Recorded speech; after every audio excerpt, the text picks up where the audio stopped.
एक ऐसा आइलैंड जहां पर जिंदा जलाए गए 1.5 लाख से भी ज्यादा लोग, जिसे कि मौत का आइलैंड कहा जाता है। तो आज की वीडियो में हम इसी फैक्ट पर चर्चा करने जा रहे हैं। और दोस्तों, अगर आप हमारे चैनल पर नए हैं तो प्लीज चैनल को सब्सक्राइब कर लीजिए और बेल आइकन को प्रेस करके सेलेक्ट ऑल सेट कर लीजिए और वीडियो को पहले ही लाइक कर लीजिए। तो दोस्तों, मैं बात करने जा रही हूँ आइलैंड ऑफ डेड के बारे में। इस आइलैंड के बारे में ऐसा भी कहा जाता है कि यहाँ जाने वाले लोगों का जिंदा बचकर लौट पाना मुश्किल है। दरअसल इस आइलैंड से जुड़ी हुई एक खौफनाक कहानी है, जिसके बारे में लोगों को इतना ज्यादा खौफ है कि वो यहाँ जाने से भी डरते हैं, बल्कि यूं कहे कि यहाँ के नाम से ही डरते हैं। जब मैंने स्टडी किया तो मैंने जाना कि यहाँ पर सैकड़ों साल पहले इस आइलैंड पर 1.5 लाख प्लेग के मरीजों को जिंदा जला दिया गया था। OMG, बिलीव नहीं होता ना सुनकर, यानी कि यहाँ पर लोगों को मरने के लिए छोड़ दिया जाता था। चलिए इस टॉपिक पर डिटेल में चर्चा करते हैं। दरअसल प्लेग के मरीजों को मरने के लिए लाकर इस जगह पर छोड़ दिया जाता था। बाद में ब्लैक डेथ यानी कि काला बुखार के समय भी इस आइलैंड का ऐसे ही इस्तेमाल किया जा रहा था। तो ऐसे में जो लोग यहाँ पर मर जाते थे उन्हें यहीं पर दफना दिया जाता था।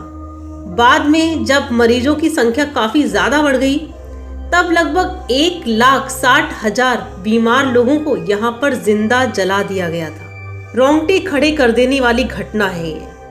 और फिर क्या था, इसके बाद लोग इसे भूतिया मानने लगे। ये आइलैंड पूरी तरीके से देखते ही देखते वीरान हो गया। बात करें इसके बाद की तो 1922 में इस आइलैंड पर एक मेंटल हॉस्पिटल भी बनाया गया, लेकिन कुछ सालों बाद ही इसे बंद करना पड़ा। बताया जाता है कि यहाँ पर डॉक्टर्स और नर्सेस को बहुत सारी असामान्य चीजें नजर आने लगी थी। वहीं पागल खाने में भर्ती मरीजों को भी प्लेग के मरीजों के भूत दिखाई देते थे। बस फिर क्या था, कोई भी इस जगह पर रहना नहीं चाह रहा था। सब यहाँ से जल्द जाना चाह रहे थे। इसके बाद मेंटल हॉस्पिटल के बंद होने के कई साल बाद तक ये आइलैंड दोबारा से वीरान पड़ा रहा। और इसके बाद इटली की सरकार ने 1960 में इसे प्राइवेट मालिक को बेच देने के लिए कहा। और जिस व्यक्ति ने इस आइलैंड को खरीदा वो भी अपनी फैमिली के साथ यहाँ पर कुछ ही दिन रह पाया। फिर इस जगह को छोड़कर वो चला गया। कुछ समय के बाद दूसरे परिवार ने हॉलिडे होम बनाने के लिए खरीदा, लेकिन वे भी यहाँ सिर्फ एक ही दिन टिक सके। आखिर क्या रीजन रहा होगा? बताया जाता है कि आइलैंड के मालिक की बेटी के मुंह को किसी ने काट दिया था, जिसे जोड़ने के लिए 14 टांके लगाने पड़े थे।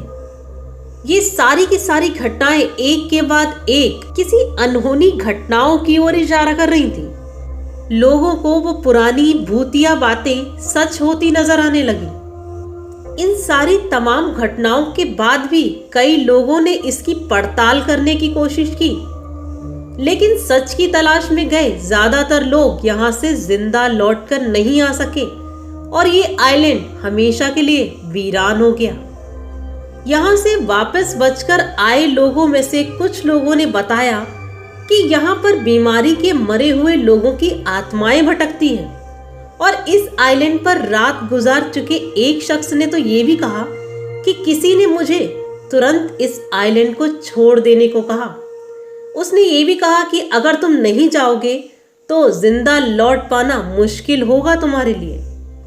हालांकि इस भूतिया आइलैंड की सच्चाई क्या है, अभी तक ये एक रहस्य है, इसका खुलासा नहीं हो पाया है। ये आइलैंड उत्तरी इटली के वेनेटियन लगून्स में स्थित है, जिसे कि यहाँ की सरकार ने प्रतिबंधित कर दिया है। यानी कि लोगों का यहाँ पर जाना पूर्णतः प्रतिबंधित है। सरकार ने लोगों को यहाँ पर जाने पर बैन लगा दिया है। सिर्फ शराब की फसल के समय ही यहाँ कुछ लोग जाते हैं। मछुआरे भी इसके आसपास मछली पकड़ने तक नहीं जाते। उनके जाल में कई बार मरे हुए इंसानों की हड्डियां फंस चुकी हैं, जिसके कारण मछुआरे भी यहाँ जाने से डरते हैं। तो दोस्तों ये था वो इटली का ऐसा आइलैंड जिसे आइलैंड ऑफ डेड के नाम से जाना जाता है।